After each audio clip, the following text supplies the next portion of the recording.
윤석열 대통령 3월 8일 전당대회 꼭 참석하겠다. 이 발언의 감정가 지금 바로 매겨 주십시오. 8,000원대. 아하, 참. 마이너스 6억 원. 아니, 마이너스는 좀 너무한 거 아닐까? 이게. 보수 참칭 패널로 이거 또 큰일 납니다. 우황청심환 중에 이게 좀 비싼 우황청심환. 고급 우황청심환. 고급이에요? 네. 네. 하나의 가격인데요. 코로나라는 미중유의 사태 속에서 여야가 합심해서 그 가격을 잡아놓고 버틴 것이거든요. 2020년에 가스가 오른 대로 쭉쭉 올렸으면 그때 어떻게 했을까요? 과연 국민의힘이 그냥 가만히 있었을까요? 28,000원 전신 거울 가격입니다. 이제 그만 문재인 정부 욕하시고 거울 보고 우리가 뭘 잘못하고 있는지를 좀 돌아볼 때가 되지 않았나. 열어놨을 뿐이야. 안녕하십니까? 안녕하세요. 안녕하십니까? 네, 정치인들도 난방비 부담되죠? 부담되죠. 네, 어떻습니까? 실제로. 근데 저는 아파트에 사는데 작년에 13만 원 나왔는데요. 올해 16만 원으로 3만 원 올라서 그러니까 20% 올랐지만 크게 뭐 아주 부담스러운 액수 선박하셨네요. 예. 아니 뭐 집에 고드름 낀 거 아니에요? 저희 뽁뽁이 붙입니다. 그리고 창문에 그 비닐도 두르고요. 미리 단열. 예상하시고 단열에 또 신경 쓰셨군요. 저도 다행히 이번 겨울 오기 전에 보일러를 바꿨더니 이게 아, 아마 효율이 좋아졌군요. 연료율이 좋아져가지고 그나마 크게 오르진 않았는데 아까 그 전문가님 들고 오신 그 내복 바지 내복, 네. 두고 가시지 하는 아쉬움이 남더라고요. 그거 뭐 쌍방울 얘기도 좀 하고 할 겸. 네. 아, 이거 소품을 또 칼같이 지금 이거 챙겨가시더라고요. 예. 서민들 지금 아주 고통스럽습니다. 아, 물론이죠. 정쟁화하면 안 됩니다. 알겠습니다. 네. 근데 오히려 제 후배 같은 경우는 혼자 사는데 30만 원이 나왔대요. 작년에 10몇만 원 나왔다. 왜 그러냐 물어봤더니 이제 구축 빌라예요. 그러니까 단열이 제대로 안 되어 있고 좀 어려운 분들일수록 이번에 가스비가 더 올랐을 것 같아서 좀 그런 걱정 거 많이 많아요. 됐어요. 확실히 취약계층이 힘들고 맞습니다. 우리 두 분만 해도 별로 부담 안. 그러니까 정치권이 이거 뭐 대충 보나 봅니다. 이 건에 대해서.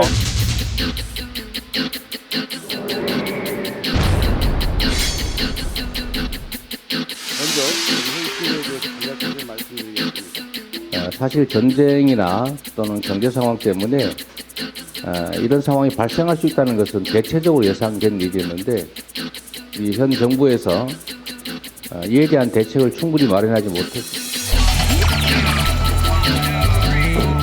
가스를 사놓았다가 공급 가격을 안 인상하는 바람에 가스공사가 무려 9조 차액 적자를 입고 있습니다. 민주당은 폭탄 돌리기로 이렇게 던져놓고 자기들은 잘못이 없고 지금 정도의 책임이 것이 아닌 것을 국민들은 그거를 모를 정도로 어리석지는 않습니다.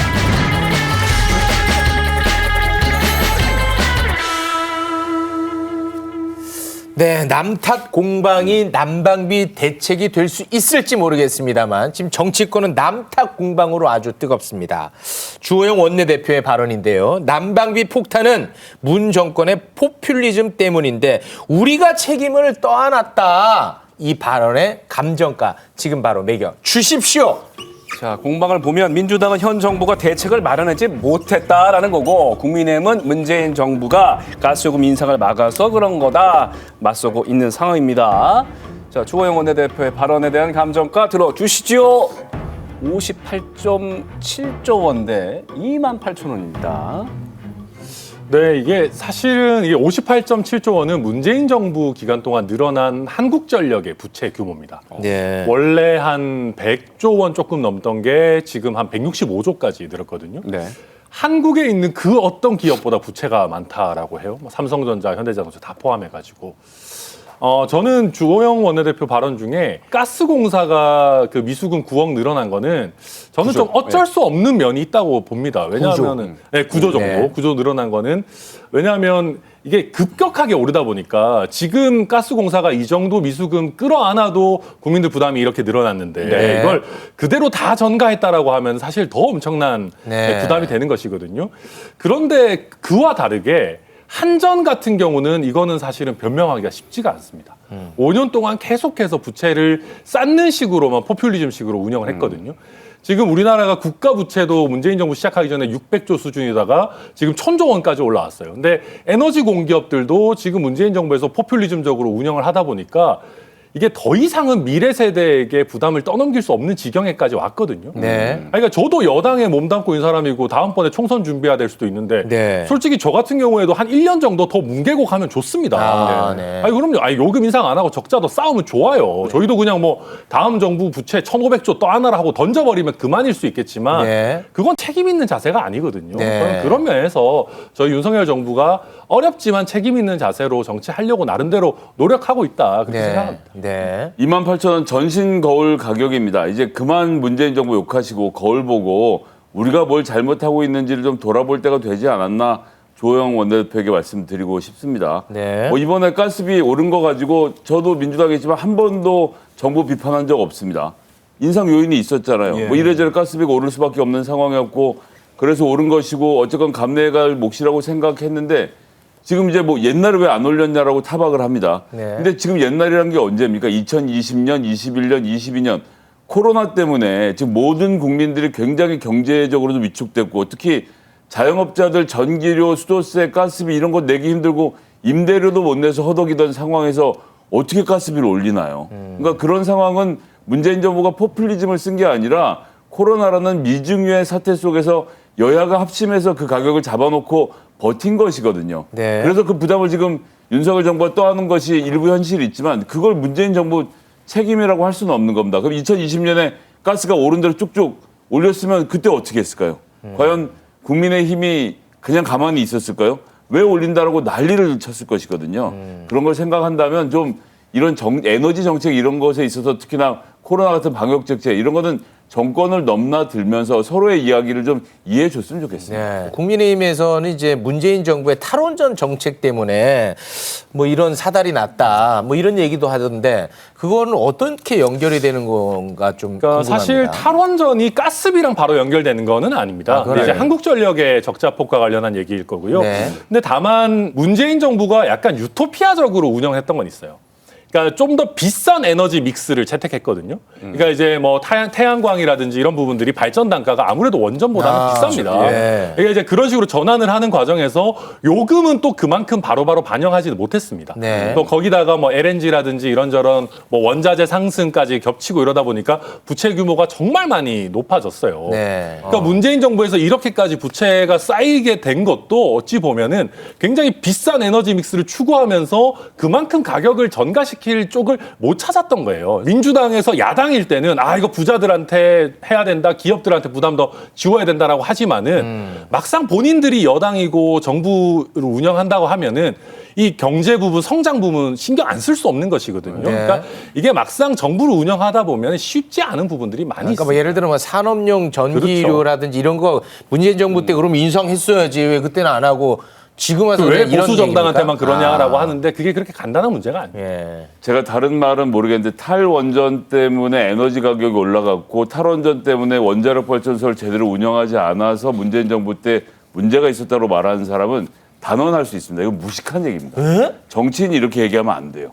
왠지를 간단하게 설명을 드릴게요. 네. 일단 원자력 발전이라는 거는요. 우리나라의 기저 발전입니다. 폐기물 처리 비용을 제외하고 우라늄 들어가는 비용을 생각하면 원자력의 가장 발전 단가가 낮아요. 그럼 우리나라 원자력 에너지 정책은 어떻게 되냐? 전기를 만들 때 제일 싼 것부터 일단 다 쓰는 겁니다. 그러니까 원자력 발전은 문재인 정부 5년 동안 단 하루도 빼지 않고 풀로 썼어요.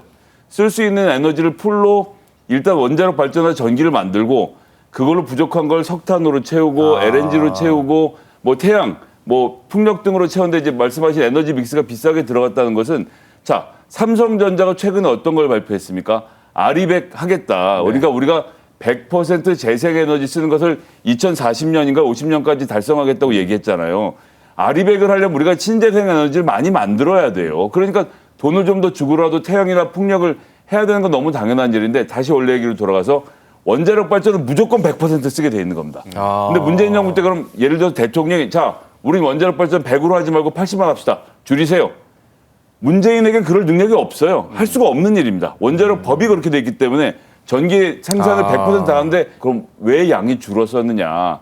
한수원이라고 원자력 발전을 관리한 한전 자회사가 관리 부실로 인해서 부품만 가지고 화재 나고 사고 나고 안에서 중수로 해서 물 새고 안전 이러면서 이슈. 네. 그런 이슈 때문에 발전 가동률을 문재인 정부 초기에 71%였다가 이게 65%까지 내려갑니다. 나중에 76%까지 회복해서 전체 사용 에너지 중에서 전기 생산 중에서 29%를 원자력으로 했습니다. 문재인 정부에서.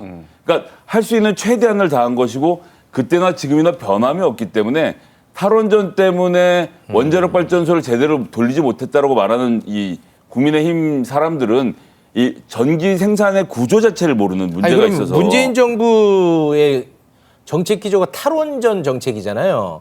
그런데 핵발전소를 줄이거나 없애거나 뭐 그런 게 없다는 전혀 거예요? 없었죠. 아, 그리고 그래요? 심지어 계획은 2029년까지는 증가를 시키는 목표였고요.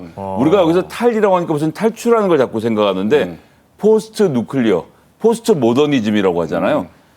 이 원자력 발전이 끝나고 난 그 다음에 이후에 어떻게 할 것인가를 65년 동안 준비해 가자는 이 것이었고 네이밍을 좀 잘못하셨네. 그렇죠. 근데 2029년까지는 원자력 발전의 양을 늘리는 것이 문재인 정부의 계획이었기 때문에 네. 단 하나도 줄일 수 없었고 줄일 이유가 없었습니다. 사실은 미래 세대에게 그냥 계속 떠넘기면서 갈 수는 없는 부분들이 네. 있는 겁니다. 그러니까 이제 비싼 에너지 믹스 물론 할 수 있어요. 할 수 네. 있지만 결국 그렇다라고 한다면 그 시대의 사람들이 어찌 보면 어느 정도 책임을 줘야 되는 부분이 있는 것이거든요. 네, 네. 이게 한전이 수십 년 동안 저렴하게 전기를 생산하면서 쌓아온 부채의 절반 이상 되는 거를 문재인 정부에서 확 올린다라는 거는 이게 지금 앞으로 우리가 저출산 고령화가 지금 굉장히 고착화되고 있는 상황에서 미래 세대에게 진짜 어마어마한 부담이 됩니다. 저는 네. 그래서 문재인 정부에 대해서 저희가 비판했던 알겠습니다. 부분 정말 많지만 저는 가장 중요한 부분은 미래 세대에게 그 어떤 정부보다 많은 부담을 떠넘기 정부로 알겠습니다. 기록될 것 같아요. 지금 뭐 저출산 고령화하니까 또 나경원 전 의원이 갑자기 떠오르네요. 제가 바로 그 주제 이어서 예, 바로 이어가면 될 것 같습니다. 에너지 이야기는 여기서 정리를 예. 하고요.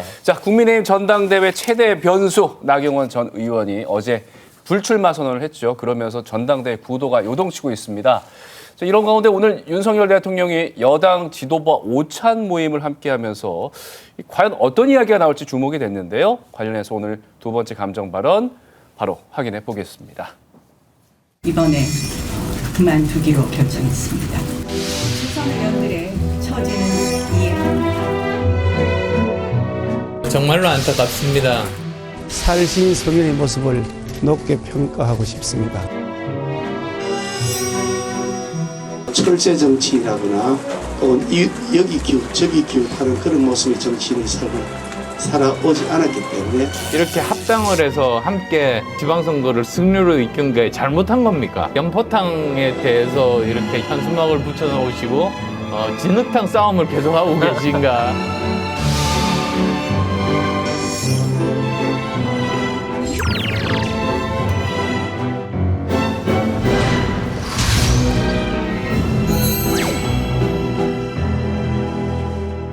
네, 윤석열 대통령의 발언에 감정가를 좀 매겨보겠습니다. 우리 보수 패널 좀 높게 쳐주시기 바랍니다. 윤석열 대통령 3월 8일 전당대회 꼭 참석하겠다. 이 발언의 감정가 지금 바로 매겨주십시오. 전당대회를 잘 준비해달라 이런 당부도 했다고 하는데요. 윤 대통령 발언에 대한 감정가 확인해 보겠습니다. 8,000원대. 아하, 참. 네, 마이너스 6억 원. 아니, 마이너스는 좀 너무한 거 아닙니까? 이게? 보수 참칭 패널로 이거 또 큰일 납니다. 의미가 있겠죠. 8,000원 들어볼게요. 8,000원. 이게 그 우황청심환 중에 이게 좀 비싼 우황청심환. 고급 우황청심환. 고급이에요? 네. 네. 하나의 가격인데요. 이게 뭐냐면은 대통령께서 본인이 원하지 않는 결과가 나오더라도 너무 이렇게 좀 마음을 편하게 가지시라. 너무 웃으면서 얘기하는 거 아니에요? 그래서 약간 좀 여유를 가지고 네. 이렇게 좀 전당대회 와주십사 하는 말씀을 좀 드리고. 대통령이 원하는 뭐 결과가 있다는 겁니까? 대통령도 사람이니까 네. 보다 선호하는 후보가 있을 수도 있겠죠. 그럴 수도 있다. 네, 왜냐하면은 저희가 당원이 한 80만쯤 되면은요, 이거 진짜 모릅니다. 어디로 갈지. 이게 여론조사에 잡히는 대로 그대로 나오는 게 아니거든요. 네. 그래서 이게 이게 생각보다 굉장히 다양한 변수들이 있을 수가 있다. 네. 그래서 조금 편안한 마음으로 주사위는 던져졌으니까. 아이, 그럼요. 예. 그래서 좀 이렇게 했으면 좋 누가 당대표가 되든 또 같이 이렇게 잘 또 호흡을 맞춰야 되니까 그런 상황에서 적어봤습니다. 당황하지 마시라 결과에 대해서. 네. 청심한 가격이었고요. 네. 마이너스 6억 원. 아, 이번에 제가 말씀드린 조언 드린 대로만 당대표 선거를 치르면요. 6억의 예산을 절약할 수 있습니다. 6억이나요? 컷오프를요. 컷오프를 한 사람으로 하는 겁니다. 한 명만 한 올리라고 명만 올라가는 본선에? 거죠. 그렇죠. 에이, 또 너무 무슨 아쉽네. 지명직입니까? 아니죠. 그렇게 해서 그렇게 되면 지금 현재 스코어대로면 그 윤핵관과 대통령실과 대통령이 간절히 바라는 김기현 의원이 그냥 한 사람으로 될 거고 찬반 투표만 하면 어긋날 일이 없잖아요. 그렇게 되면 지금 안철수, 강신업, 또 황교안, 뭐 윤상현, 조경태, 김기현 후보까지 6분이 지금 일단 출사표를 낸 상태인데 이분들이 지금 이번 당대표 선거 치려면 1인당 1억 정도씩 비용이 기본적으로 들어가거든요. 네. 그 6억을 아끼고 또 아름다운 결말을 만들어서 네. 모두가 행복한 전당대회를 할 수 있다. 이번에 왜 오신다고 하겠습니까? 물론 여당의 전당대회니까 대통령으로서 와볼 수 있죠. 네. 하지만 그런 의미가 있는 게 아니라 야 이거 혹시 결선 투표 가면 어떡하나 이런 여러 가지 걱정이 있는 거예요. 네. 이번 전당대회에서 나 윤석열이 원하는 바로 그 사람을 꼭 찍어주세요라는 얘기를 현장에 나타나는 것으로 당원들에게 좀 울림을 주고 싶은 불안함이 있는 것이거든요. 이 불안함을 일거에 해소하기 위해서는 저는 네. 컷오프 한 명 한번 주장해 봅니다. 본선에는 한 명만 올려라. 아이, 사실상 추대. 아이, 그분들 6억 기탁금 걷어가지고 저희 당사 난방비로 써야 돼요.